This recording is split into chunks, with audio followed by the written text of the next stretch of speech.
अलंकापुरी पुण्यभूमी पवित्र, तेथे नांदतो ज्ञानराजा सुपात्र.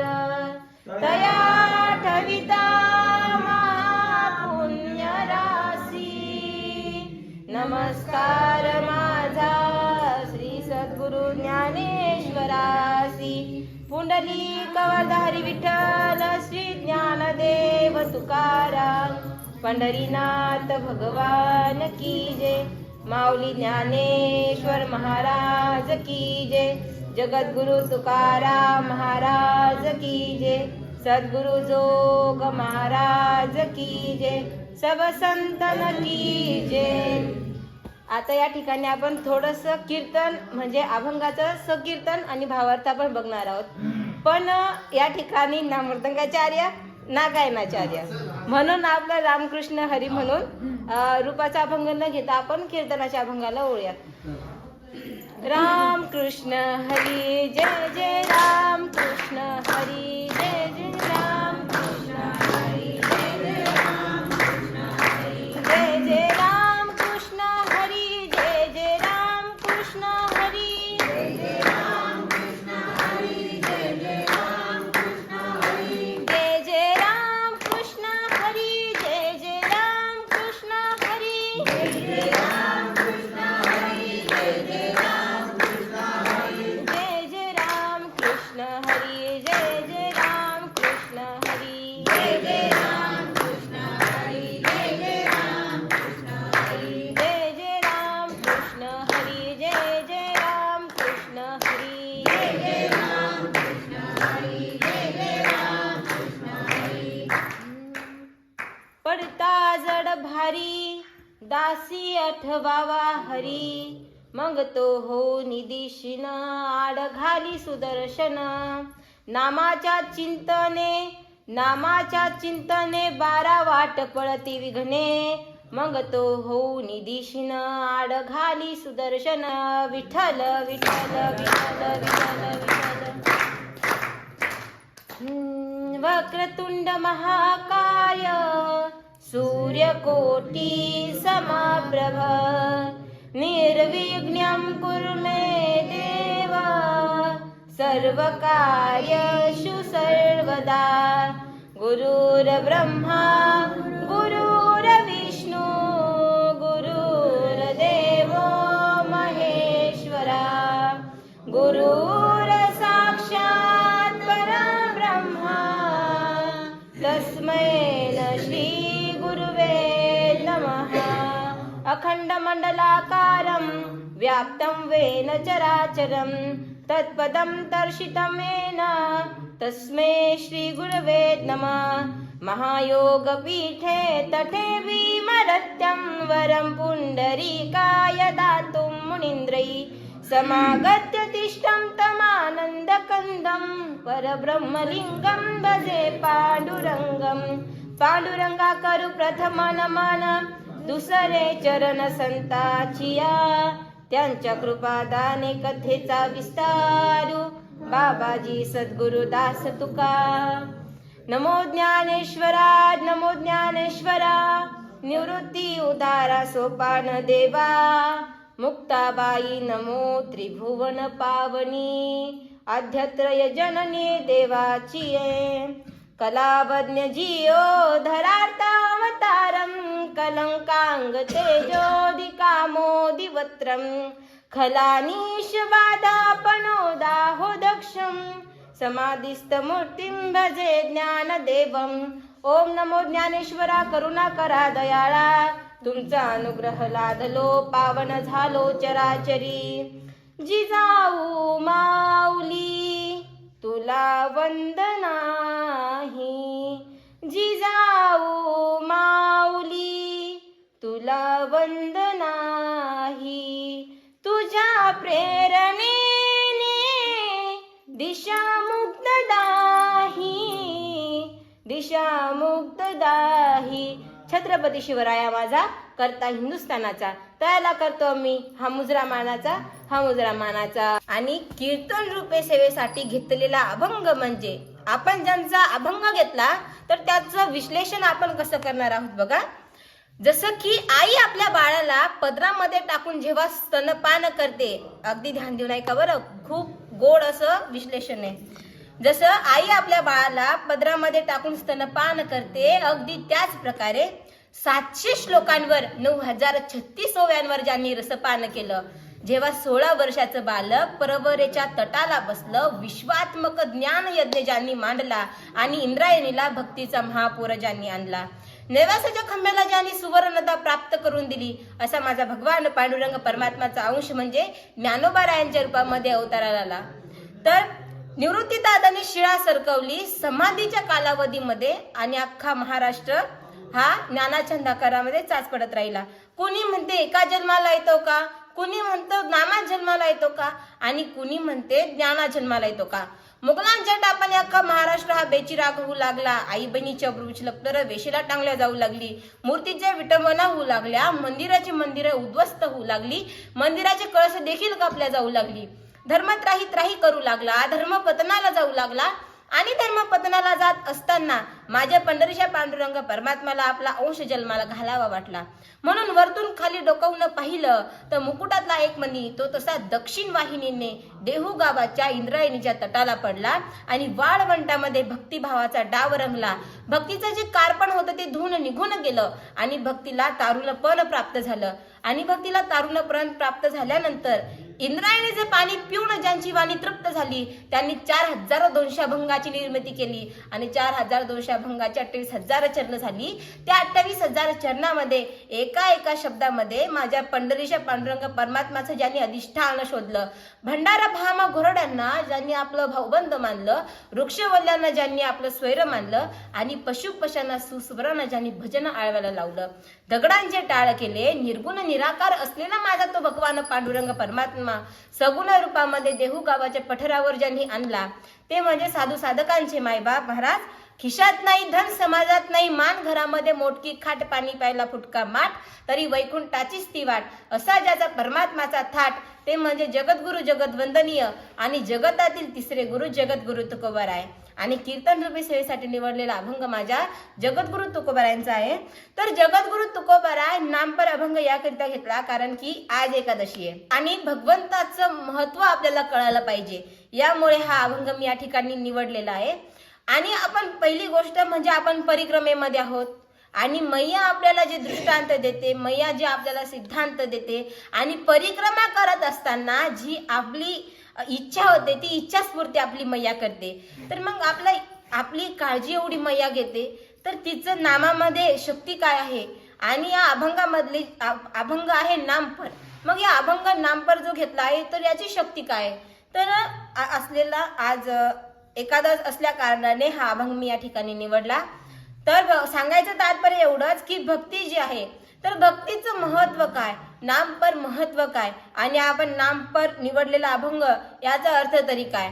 तर आता या ठिकाणी आपण परिक्रमेमध्ये आहोत आणि परिक्रमेमध्ये माझ्या वाटेला ही सेवा आली, मी माझं परम भाग्य मानते. आणि तुम्ही सर्वजण श्रोतेजण या ठिकाणी आहात, माझं भाग्य मानते की तुम्ही सर्वजण या ठिकाणी माझ्या कीर्तनाला उपस्थित आहात. छोटं मोठं का हो ना, पण कीर्तन तर आहे. आणि मेन करून गुजरातमध्ये आहे, महाराष्ट्रामध्ये तर होतच असतात, पण गुजरातमध्ये म्हणजे माझं अहो भाग्य झालं. हा, आणि परिहार देणं हा परिहाराला उपरघात असं संस्कृतमध्ये म्हणतात. परिहार हा कधी द्यावा लागतो, वक्त्यांनी श्रोत्याला द्यावा परिहार. आणि परिहार कोण कोण देते, कथाकार, कीर्तनकार, प्रवचनकार. पण आता परिहाराचा अर्थ म्हणजे उपरघात. तर मी परम भाग्य याकरिता मानते कारण की ही प्रत्येक संधी प्रत्येकाला मिळत नाही. आता भरपूर आपल्या महाराष्ट्रातल्या मुली झाल्या तर प्रत्येक जण या ठिकाणी कीर्तन करू शकतात का. तर मग माझं भाग्य मी समजते, अहो भाग्य समजते. आणि ज्या वयामध्ये परमार्थ काय काय असतो, परमार्थ तरी कशासाठी असतो, ज्या वयामध्ये मला याचं ज्ञान नव्हतं त्या वयामध्ये मी माझ्या वडिलांच्या करंगळीला धरून परमार्थ केला. ज्या वयामध्ये मला माहिती नव्हतं गीता काय, ज्ञानेश्वरी काय, भागवत काय, संस्कृत काय, हरिपाठ काय, काकडा आरती काय, विष्णू सहस्रनाम काय, सांख्यकारिका, परत विचारसागर, असे अन्य जे शास्त्र आहेत ते सर्व लहानपणामध्ये माझ्या वडिलांच्या करंगळीला धरून मी सर्व काही वडिलांच्या माध्यमातून सगळं काही प्राप्त करून घेतलं. आणि मला असं वाटतं की ज्या वयामध्ये मला काही येत नव्हतं त्या वयामध्ये परमार्थाकडे लागलेला तो मार्ग आज या कीर्तनाचं सेवेचं फळ आहे असं मला वाटतं. आणि प्रत्येकाला ही संधी मिळत नाही, पण मैयाने तुम्ही सर्वांनी या ठिकाणी येऊन मला ती संधी दिली म्हणून मी माझं परम भाग्य मानते. आणि आपल्या कीर्तनाला आपण सुरुवात करूया. पडता जड भारी दासी अठवावा हरी, मग तो होऊन दिशीन आड घाली सुदर्शन. पडता जड भारी म्हणजे की ज्या क्षणामध्ये आपल्यावर काही घोर संकट आलं, जसं आमच्यावर देखील आलं होतं. आता भरपूर वेळ आपला काही घेणार नाही, पण म्हणजे भरपूर संकट म्हणजे येणं कसं, परिक्रमा करत असताना आम्हाला झाले 15 दिवस. आमचाच अनुभव बरं का. तर आम्हाला झाले 15 दिवस आणि आम्हाला काही रस्ता सुचतच ना, खरंच सुचत ना. आणि आम्ही मयाच्या तटेने चाललो, पण समोर होतं, समोर थोडंसं नदीसारखं नाल्यासारखं होतं.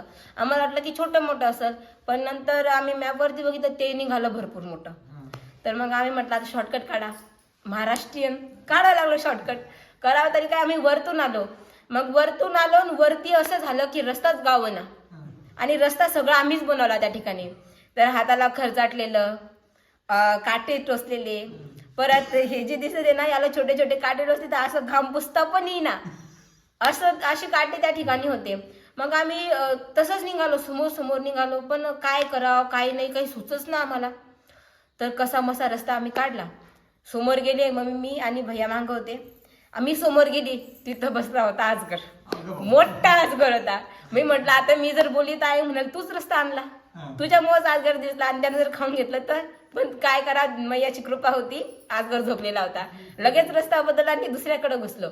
तर त्या ठिकाणी वाकूनच जावं लागत होतं, कारण की सगळे जे झाडे झुडपं असतात ते असे एकामेकाला टच झालेले होते. म्हणून जसं आपण वाकल्यानंतर जाता येते ना, म्हणजे जशी जनावरं जातात तर तशी काहीतरी रस्ता असेल कदाचित असं मला वाटते. तर आम्ही तिथून वाकून खाली गेलो, पण जे असं होतं ते पण थडथड थडथड करू लागलं वरती. तर मग कसं मसं तरी तिथून जायचा प्रयत्न केला आणि नेमकंच खाली आलो आणि आमच्या श्वासामध्ये श्वास आला की आता इथून आपल्याला जाता येतं. पण करावं काय, सगळीकडे दलदल दलदल, इथून तर तिथपर्यंत दलदल. थोडीशी मला मधी दुसरी नदी लागली होती आणि परत समोर दलदल. मग आम्ही घाबरलो. मला काय वाटलं की दलदल नाहीये, फक्त मातीसारखा रस्ता आहे. म्हणून मी काटानं गेली. आपल्या जवळचा दंडक मारुतीराय खाली ठेवले, ते जास्त दबले नव्हते म्हणून ते पाय दिला डायरेक्ट टोंगल्यापर्यंत खाली. हा, डायरेक्ट टोंगल्यापर्यंत खाली. तुला आता करावं तरी काय, मला रडू या लागला अक्षरशः. तेव्हा भैयानं काढलं मला, हातानं ओढायला आलं तरी मी निघस ना बाहेर, काय करा. बॅग धरू धरू ओढू ओढू काढलं, तेव्हा कुठं तरी मी बाहेर निघाले. तर मग बाहेर निघाले, मग मला काही सुचच ना आता. आधीच इतका मोठा रस्ता आपण पार करून आलो आणि जर मागं गेलो तर मग याला मागं नेता येत नाही. मग आलं टेन्शन, कराव काय. आई जोरात जोरात नर्मदे हर म्हणायला लागली. तर तितक्यात एक मौनधारी बाबा होते, म्हणजे की ते जन्मापासून बोलायचे की नाही बोलायचे माहिती नाही, पण आम्ही जेव्हा बाहेर निघालो तेव्हा बाजूच्या लोकांनी सांगितलं की ते बोलत नाही. तर ते बाबा छत्री आणि काही 2-3 पिशव्या घेऊन तिथून येत होते.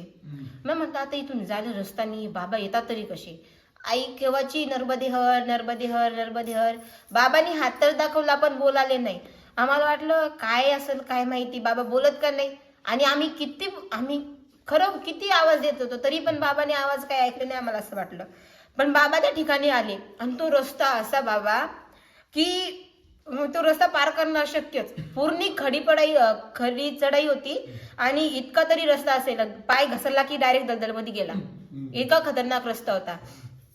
तर मग आम्हाला समजे ना की जायचं कसं काय. तर ते बाबा तिथून आले आणि पूर्ण रस्ता पार केला त्यांनी तो दलदलीचा. आम्ही अक्षरशः दंग झालो की बाबा आले तरी कसे. आणि तुम्हाला माहितच आहे, मी सुरुवातीला पाय टाकलं तर कितपर्यंत बसली, ढोंगळापर्यंत. पण ते बाबा आपला जो तळपायाचा घोटा असतो की नाही, फक्त तिथपर्यंत पावलं टाकत आले. आम्ही अचंबितचकित झालो ना, आपण गेलो तो इतकं आणि बाबा आले तर इतकं, असं काय नेमकं. आणि जेव्हा ते बाबा रस्ता काढत होते आमच्यासाठी, तेव्हा ते समोर जाऊन सांगायचे की इथं येऊ नका, इशाऱ्यावरून सांगायचे, कारण ते बोलत नव्हते. तर कमरेपर्यंत दलदल होती म्हणे. आणि छातीपर्यंत दलदल, म्हणजे ते इशाऱ्यावरती सांगायचे. युट्यूबला तसं टाकलेलंच आहे, भैयांना टाकलेलं आहे. तर त्या युट्यूबमध्ये दिसून जाईल ते बाबाजी इशाऱ्यावरून सांगायचे की कमरेपर्यंत दलदल आहे, टोंगळ्यापर्यंत आहे, छातीपर्यंत आहे, तर इथून तुम्ही येऊ नका. तर मग ते बाबांनी आमच्यापर्यंत आले, आमचा हात धरून आम्हाला पूर्ण पार करून दिलं. आणि त्या नदीमध्ये थोडं पाय धुवावं म्हटलं, काय करत नदीला पण लय मोठा भाव होती तुशी, पण भाव जास्त होता. तर मग आम्ही इथं कसं मस्त बाहेर निघालो. पण आता मग ती खडी पाडी चढायची म्हणलं तर अजून टेन्शन आलं. त्या बाबांनी 6-7 किलोची बॅग, जी आता आपल्याला वजा आपल्याला सांभाळावं लागतं, बरोबर. तर एवढी बॅग घेऊन चलावंच कसं म्हटलं. आता दंडक सांभाळा, पायातल्या चपला सांभाळा. चपला जर घातल्या नाही तर चालता येईल, आणि चपला घातल्या तर घसरून खाली पडून जाऊ. एक हातात दंड, एक हातात चपला आणि पाठीवरची बॅग. आईला तर ते जमन, आईला साधा थोडस खराब रस्ता आली की भीती वाटते, पण त्या रस्त्याने काय माहिती आई कशी चालली. बाबाजींना आईची बॅग घेतली, पाठीवर घेतली आणि तिथून ते निघू लागले. आणि जसं आम्ही तर आता म्हणजे आम्ही म्हातारे थोडी झालो, बरोबर की नाही. आम्हाला एवढी भीती वाटत नाही त्यांच्या माग माग माग माग. आणि तिकडून नाही गेलं तर दुसरा रस्ता काढतोच, अगोदर राहतात ना, आहे का नाही. तर आईचा हात धरून बाबांनी तिथून नेलं त्यांना. आणि तितक्यात काय झालं, आईचं कमंडल पडलं खाली. आम्हाला एवढी भीती वाटली, म्हटलं आता इथून खाली जावं तरी कसं. आणि तो पूर्ण लगे खडी पहाडीचा रस्ता, खाली गेलं तर डायरेक्ट खालीच जाऊ, आणि वर यायचं म्हणलं तर काही आता पता नाही. तर मग ते बाबाजी कसे खाली गेले, ते कमंडल कसं घेऊन वरी आले. पाठीवर 7 किलोची बॅग आहे आणि खडी चढायचा रस्ता आहे. गेले कसे आले कसे काही कळालंच नाही.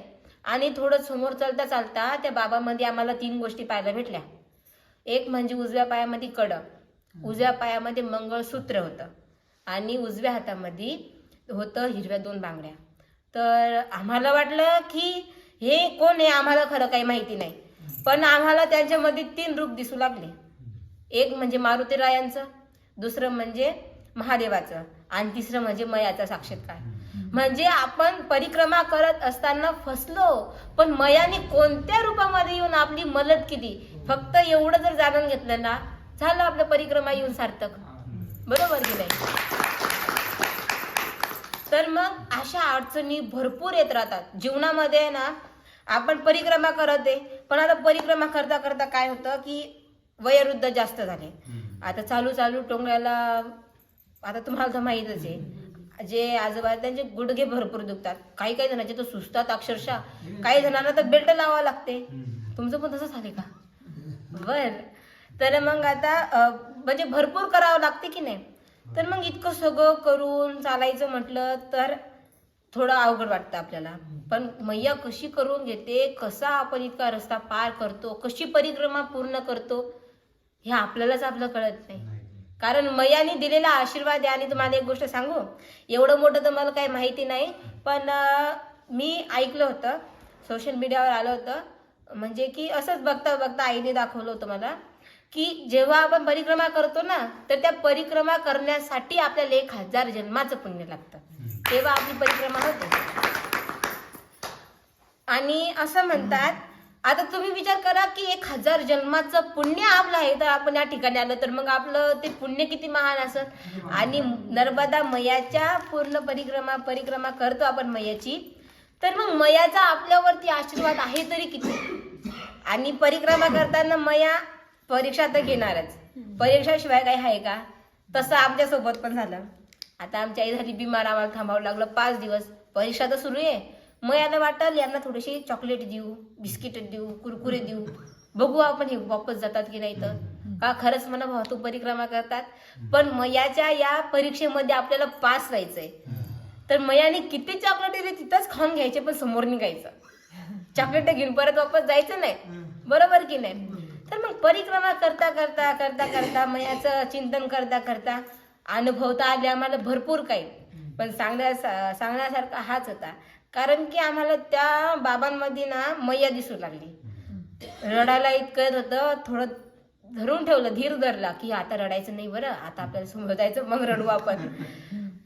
अवस्था अशी झाली की होते अंगामध्ये होते ढवळे कपडे, इथपर्यंत भरलो पूर्ण चिखलानं, इथून भरलो पूर्ण चिखलानं, हात म्हणजे पूर्ण चिखलाचेच, दंडक धरला चिखल चिखल. म्हणलं आता जायचं कसं, करावं तरी काय, आलो कसं आपण. म्हटलं मैया तू काहून एवढी परीक्षा घ्यायला लागली, खरं घरी जावं काय आम्ही. पण तितक्यामध्ये मैया आली, मैया घेऊन गेली. तेव्हा समजलं नाही नाही आता अजिबात घरी जायचं नाही. मैया एकदा भेटली ना, मैया परिक्रमा संपेपर्यंत अजून दर्शन दिलं आपल्याला. कधी म्हणतात मगरीच्या रूपामध्ये मैया आली की दर्शन देते, आता समोर आपल्याला भेटणारच आहे मैया. तर मैया अशी अनेक अनेक अवतारामध्ये येऊन आपल्याला दर्शन देते, अनेक रूपामध्ये येऊन रूपवेश करून आपल्याला दर्शन द्यायला येते. फक्त आपल्याला ओळखता आलं पाहिजे, बरोबर की नाही. मला असं वाटते काहीतरी चांगलं, म्हणजे एवढं तर करत नाही, कारण की नाम करावं तरी कसं, जसं संतांनी केलं तसंच नामचिंतन असते. आपण कुठं नामचिंतन करतो का. तर असं वाटतं की थोडं तरी पुण्य असेल शीश आमचं, म्हणून मैया आम्हाला भेटायला आली आणि म्हणून मैया आमच्याकडून ही परिक्रमा पूर्ण करत आहे. तर मैयाचं नाम घेतलं म्हणून मैया आपल्यासाठी आली आणि मैयाचं नाम घेतल्यामुळंच आपली परिक्रमा पूर्ण होणार आहे. तर नामासारखा अभंगच हा होता की पडता जड भारी दासी आठवावा हरी. म्हणजे आपल्यावर जड जितकं संकट येऊन जाईल ना, दासी आठवावा हरी म्हणजे भगवंतच आपल्याला सोडायला येणार. कारण की फसलो आपण, भगवंताचं नाम आपण घेतलं पण सोडवायला कोण येणार, भगवंतच येणार. जसं की झालं होतं बघा द्रौपदी सोबत. जेव्हा द्रौपदी धूतक्रम मध्ये हारली होती 5 पांडवांनी, तेव्हा द्रौपदीचे केस ओढत ओढत आणलं होतं दुशासनाने. तर मग दुशासनाने ओढत आणलं आणि दुशासनाने ओढत आणल्यानंतर जेव्हा दुशासन द्रौपदीची साडी ओढत होता, तिला आधी विश्वास होता की तिला तिच्या हातावर विश्वास होता की मी माझ्या हाताने माझी साडी सावरू शकेल, की माझ्या साडी हे खेचणार नाही. हात सुटून गेले, दातावर विश्वास होता, दात तरी सुटून गेले. तर दोन्ही हात वरी केले आणि म्हणू लागली की कुठे गुंतलासी द्वारकेच्या राया, वेळ का सकया द्वारकेच्या राया, कोठे गुंतलासी द्वारकेच्या राया, कोठे गुंतलासी द्वारकेच्या राया, कोठे गुंतलासी द्वारकेच्या राया, वेळ का सखया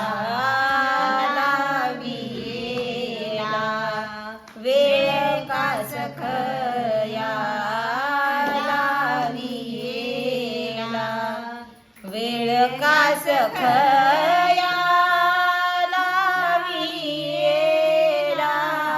कोठे गुंतलासी द्वारकेच्या राया, कोठे गुंतलासी द्वारकेच्या राया, कोठे गुंतलासी द्वारकेच्या राया आणि वेळ काय सखया लाविला. म्हणजे तिला तिच्या हातावरती विश्वास होता, हाताने साथ सोडून दिली. दातावरती विश्वास होता, दाताने साथ सोडून दिली. जेव्हा स्वतःवरचा विश्वास कम झाला तेव्हा वरती हात करून भगवंताचं आव्हान केलं आणि भगवंता तिच्या रक्षणासाठी आले. आणि ज्या वेळेला द्रौपदीने जेव्हा चिंधी बांधली होती ना श्रीकृष्णाच्या करंगळीला, कारण की ते पण कसं असते बघा, मानलेली बहीण आणि सख्खी बहीण हा त्या ठिकाणी दृष्टांत होता. थोडं कमी करून सांगेल पण सांगण्याचा प्रयत्न करेल की सुभद्रा आणि द्रौपदी, जी सुभद्रा आहे ती त्यांची सख्खी बहीण आहे आणि द्रौपदी ही त्यांची मानलेली बहीण आहे. तर सुभद्रेला भगवान कधी बोलतच नव्हते, जास्त बोलले तर एखाद्या वेळेस रक्षाबंधन भाऊबीजीच्या वेळेला. आणि तसं द्रौपदीचं भजन रोज करायचे, रोज एक दिवस चुकत नव्हता. फक्त काय करायचे, जेव्हा एकांतात बसले तेव्हा फक्त एकच नाम करायचे, द्रौपदी हे द्रौपदी द्रौपदी द्रौपदी, फक्त इतकंच नामचिंतन करायचे. आणि सुभद्राजी ताई होती ती काय करायची की भगवंताला जास्त बोलत नव्हती, स्वतःचं कामाशी काम. मग भगवंत पण काही जास्त द्रौपदीसोबत बोलत नाही, बोलले तर एखाद्या वेळेस तुम्हाला सांगितलंच रक्षाबंधन नाही तर भाऊबीज. तर एक वेळेस त्यांचा जो मंत्री होता, मित्र होता उद्धवजी, तर उद्धवजी म्हणाले देवा एक गोष्ट बोलू का तुम्हाला. बोल ना उद्धवा, काय झालं. मला तुम्ही एक सांगा, तुमची सख्खी बहीण आहे सुभद्रा, तुम्ही तिचं नाव कधी चुकून तुमच्या तोंडाला येत नाही आणि जी द्रौपदी तिचं रोज तुम्ही भजन करता ती तर मानलेली बहीण आहे ना, आहे की नाही. तर तेव्हा भगवंतांनी सांगितलं, अरे तसं काही नाही, जर तुला वाईट वाटत असेल द्रौपदीचं नाव सोडून मी सुभद्रेचं नाव घ्यायला सुरुवात करतो. तेव्हा उद्धवजी म्हणाले, नाही देवा, मला अंतर नाही पाडायचं, पण लोक तुला म्हणतात चतुर आतो शिरोमणी गुण लावण्याची खाणी. तू चतुर आहेस, पण नाही देवा, कळत नाही तुला, अरे भोरा आहेस रे तू. सख्खी बहिणीचं नाव तू घेत नाही आणि मानलेल्या बहिणीचं रोज भजन करतो. तेव्हा भगवान म्हणाले, अरे ठीक आहे ठीक आहे, मी द्रौपदीचं भजन न करता सुभद्रेचं भजन करतो, मग तर चालेल. तेव्हा म्हणाले, देवा तसं काही नाही, मला अंतर नाही पाडायचं, पण कधीतरी सुभद्रेताईचं नाव घेत जा. तर मग भगवंत कसे आहेत बघा, श्रीकृष्ण कसे आहेत, कधी पण लीला करून दाखवतात. सांगतात का, करून दाखवतात, हा कृतीतून दाखवतात. तर त्यावेळेला त्या ठिकाणी काही बोलले नाही श्रीकृष्ण उद्धवाला. थोडे दिवस त्यांनी अंतर पाडला आणि अंतर पाडल्यानंतर तेव्हा एकादश, जशी आपली आजची एकादश तशी द्वादशीला ते तिथून निघाले आणि डायरेक्टली सुभद्रेताईकडे गेले. सुभद्रेताईकडे गेल्यानंतर सुभद्रेताईला हाक मारतात की सुभद्रेताई मधी असेल तर 1 मिनिट बाहेर आहे. मग सुभद्रेताई बाहेर आले, म्हणे का रे लाला, तू तर कधी येत नाही आणि आज तुला दिवस पूर्णिकडून उगवला की तू आज या ठिकाणी आला. तेव्हा म्हणाले, अगं कालच्या एकादशीनं पोटामध्ये आज खूप तोडते, जर काही नाश्ता असेल तर थोडंसं काही फलाहार दे मला. तेव्हा म्हणाली, जेव्हा तुला ये म्हणलं तेव्हा तू चुकून आमच्या घरी येत नाही, माझ्याकडं कधी चुकून येत नाही, आणि आजच तुला यायचं होतं का, आजच माझ्या मैत्रिणीच्या मुलाचं लग्न आहे. आता तू एक काम कर, टेबलावरती फळं वगैरे ठेवली, तू तुझ्या हाताने घे आणि कापून खा. तोपर्यंत आमच्या सुभद्राताईचा सुरू होता मेकअप. आता सुभद्राताई झाली मेकअप मध्ये लीन आणि तितक्यामध्ये आता भगवंताला लीलाच करायची होती ना.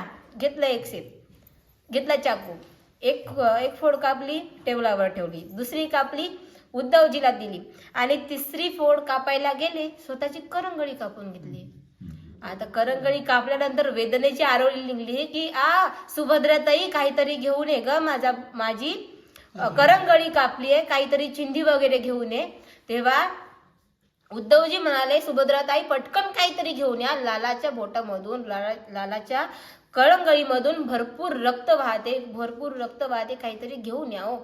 तेव्हा सुभद्राताई, सख्खी बहीण, देवाची बहीण आहे, घरी काही कपडे कमी आहेत का. सुभद्राताई सख्खी बहीण असून सुद्धा पूर्ण महल शोधू लागली, पूर्ण कपाट शोधू लागली, फक्त चिंदी बघण्याकरिता. 1 तास 1.5 तास झाला पण चिंदी काही सापडली नाही.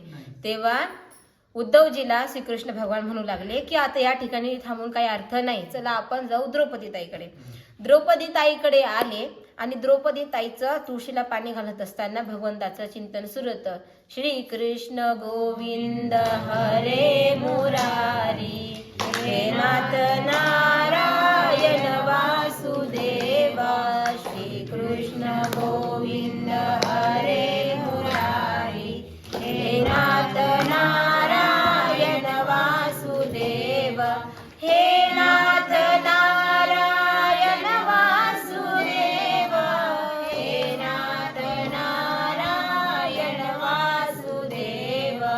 श्री कृष्ण गोविंद हरे मुरारी, हे नाथ नारायण वासुदेव. श्री कृष्ण गोविंद हरे मुरारी, हे नाथ नारायण वासुदेव.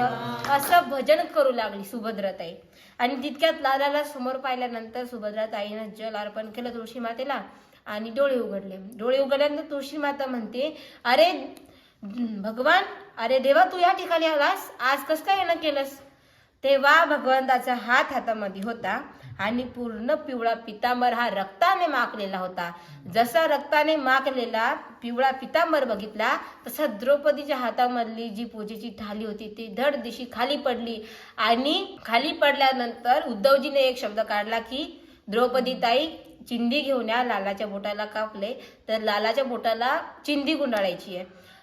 तर सख्खी बहीण असून सुद्धा जी 1.5 तास चिंदी शोधू लागली, ती मानलेल्या बहिणीनं काय केलं माहितीये.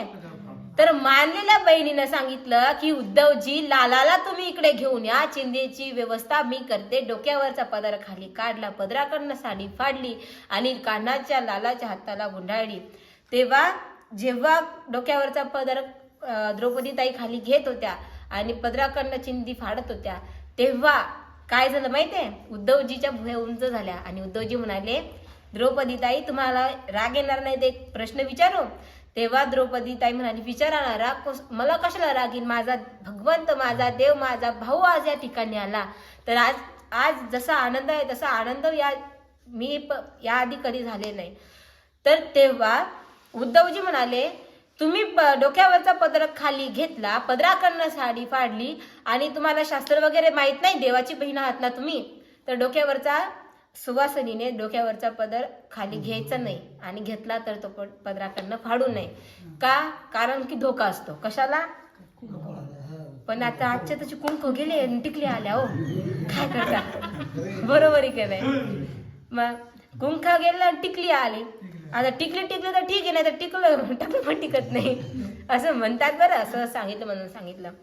तर सांगितल्यानंतर द्रौपदी ताई म्हणाली की मी थोडा देखील विचार केला नाही. याचं कारण असं आहे की जेव्हा मी डोक्यावरचा पदर खाली घेतला, पदराकडनं साडी फाडली आणि ज्याच्या करंगडीला मी साडी गुंडाळली त्याच्या हातामध्ये आहे की माझं कुंकू किती दिवस टिकवायचंय, म्हणून मी याचा विचार केला नाही.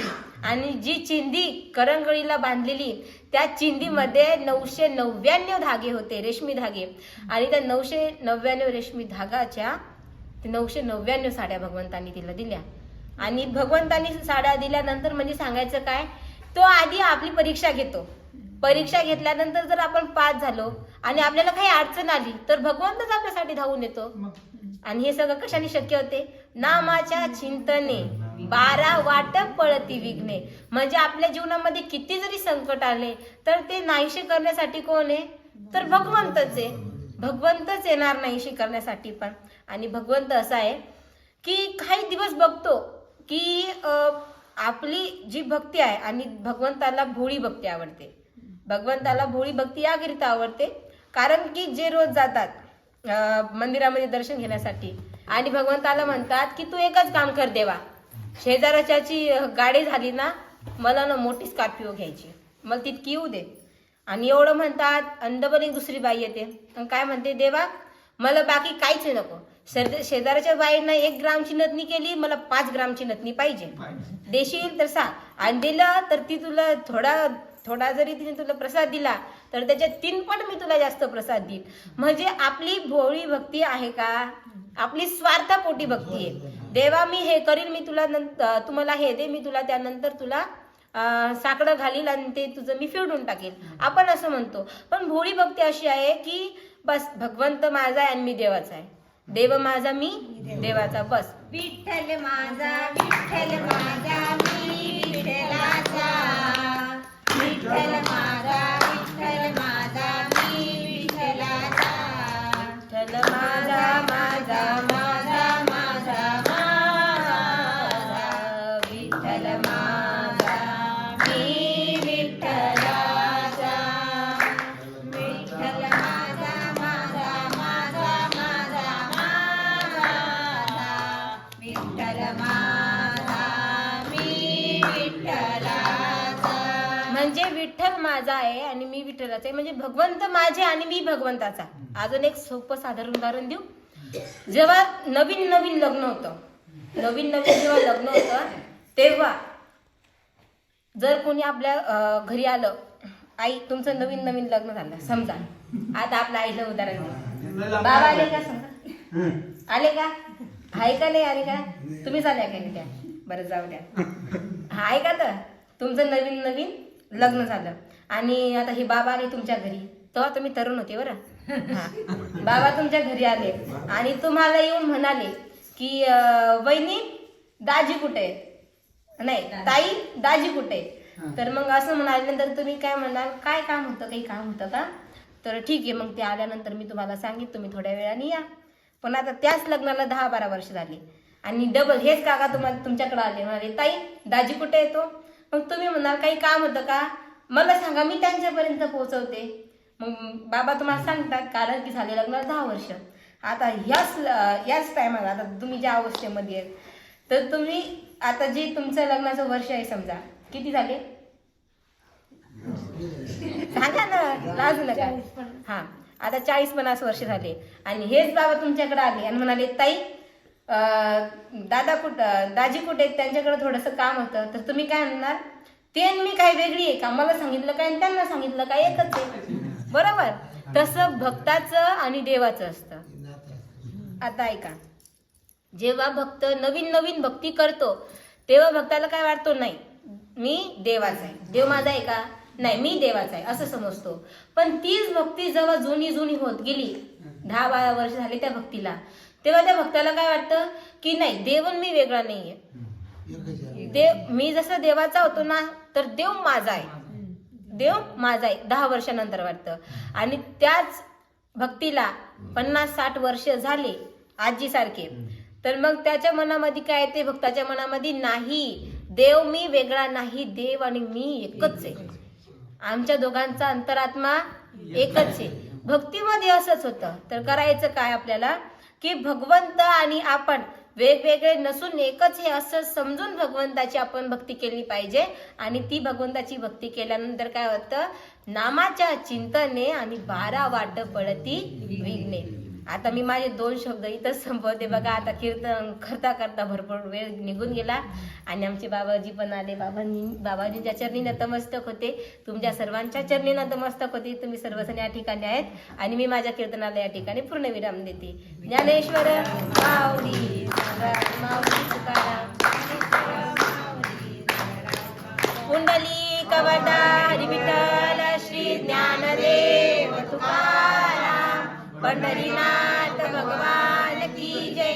माऊली ज्ञानेश्वर महाराज की जय. जगद्गुरु तुकाराम महाराज की जय. सब संतन की जय. नर्मदे नर्मदे नमः पार्वती पते हर हर महादेव. नर्मदा मैया की जय. जय हो नर्मदा माई की. कसं वाटलं? एकदम मस्त.